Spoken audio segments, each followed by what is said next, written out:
in his prime, he was what Mike Tyson was to boxing. You went to see that quick knockout. Yep. Goldberg, Spear, it was that quick knockout. Right. That's what I always compared. And he didn't need a whole lot of ring time. He didn't need all that being in there flipping around for 10 or 15 minutes. You know what I mean? That he wouldn't. To me, that just wasn't him.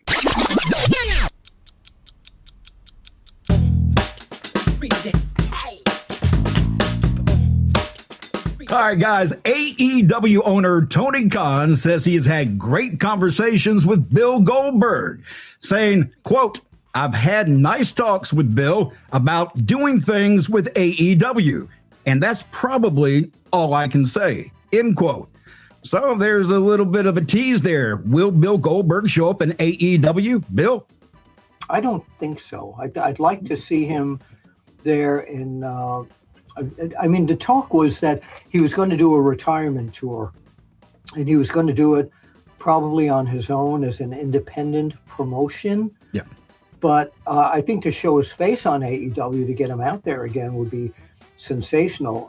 I don't think the fans ever really got sick of seeing Goldberg. I think his last few WWE appearances were kind of botched up a little bit, but I think they still love him, and wherever he's going to go, I think he's going to draw hot crowds. By the way, last week I was channel turning, and I love watching NCIS, and he was on an episode of NCIS this past week.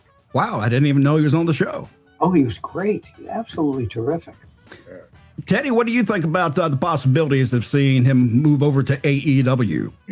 Well, I don't know necessarily that he may move over there. I mean, he may be interested in maybe doing a couple of things for him, maybe a one-time deal, maybe a two-time. I mean, who knows? Only thing I can say about Bill Goldberg is he's just an outstanding guy. I mean, just as nice as anybody could ever be. And I'll always remember one time me and him was on a signing together, and he had this long line, man, at his table, and he saw me, and he got up and he left that line and came just to speak to me and hug me. So much respect for Bill Goldberg, man. Like I said, there's still money in him. I still believe in him.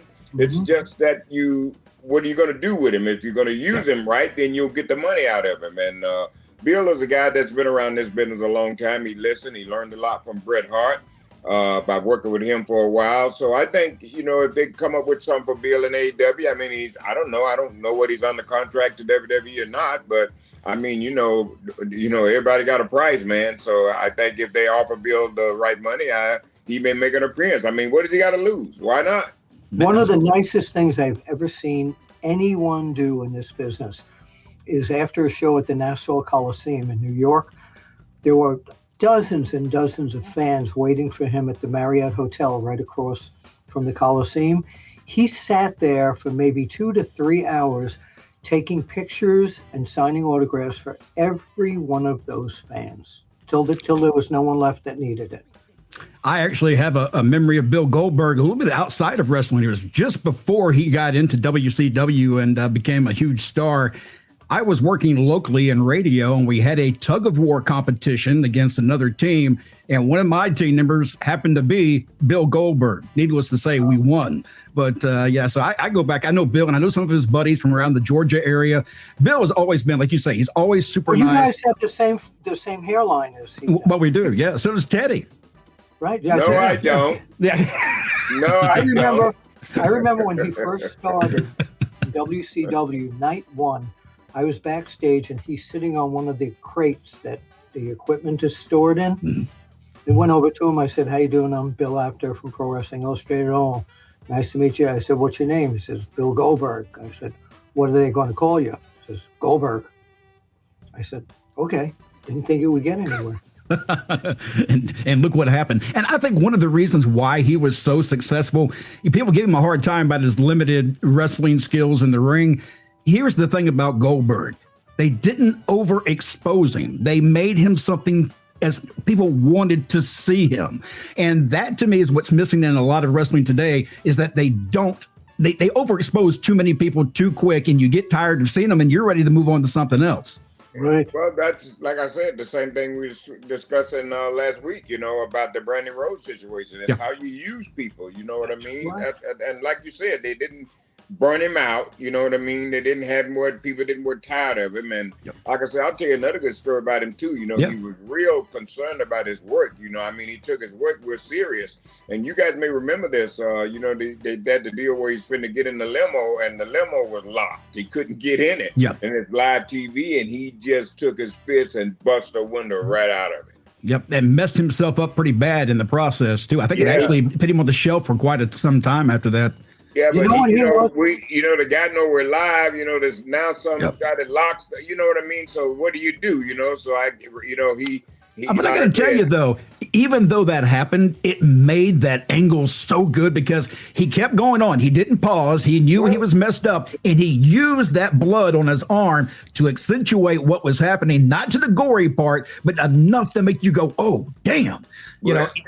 And you know what made that good? It was real. Yes, right. Absolutely. You know what he was, though, to me, in his prime, he was what Mike Tyson was to boxing. You went to see that quick knockout. Yep. Goldberg, Spear, it was that quick knockout. Right.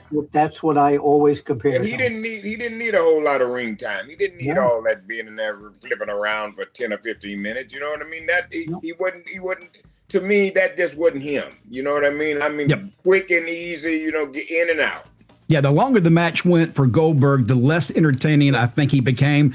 And I don't think it's his fault. I think it was just what he was used to performing. Well, and the other thing, too, now, if you're going to go with him for a little while, 15, 20 minutes, then you got to put him in there with somebody that can hopefully carry him. You know what I mean? And make the match interesting for the whole 15 and 20 minutes until Bill learns. And I think he's learned a lot, man. And I think he's able now to, carry his own weight. Yeah. If he's going to wrestle one more match, let's say he wants his retirement match, who is he going to go up against? Who would be somebody that we could realistically see him getting in the ring with and having a great match and a way to go out? They're saying EC3 is putting out there that it would be him, but come on. Yeah, well, okay. Can we get serious on this? No, I'm just telling you what's going around in the wrestling rumors world, the internet.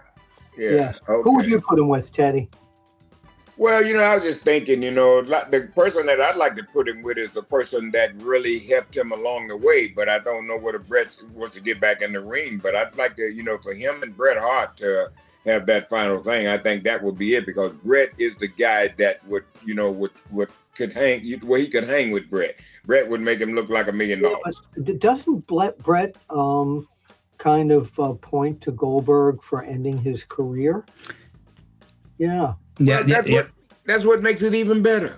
Oh, okay. There's a real story there, that's for sure. Yeah. That's what makes it even better, right there. Yeah. You've got a real story. This really happened between these two, so there's something to settle here. So let's see what's going to happen. Settle it now. I don't think Bret would do it, but I think if we're looking at a current guy, one of the I'd like to see him against what's his name? The guy who's so over in WWE. You mean what's his name?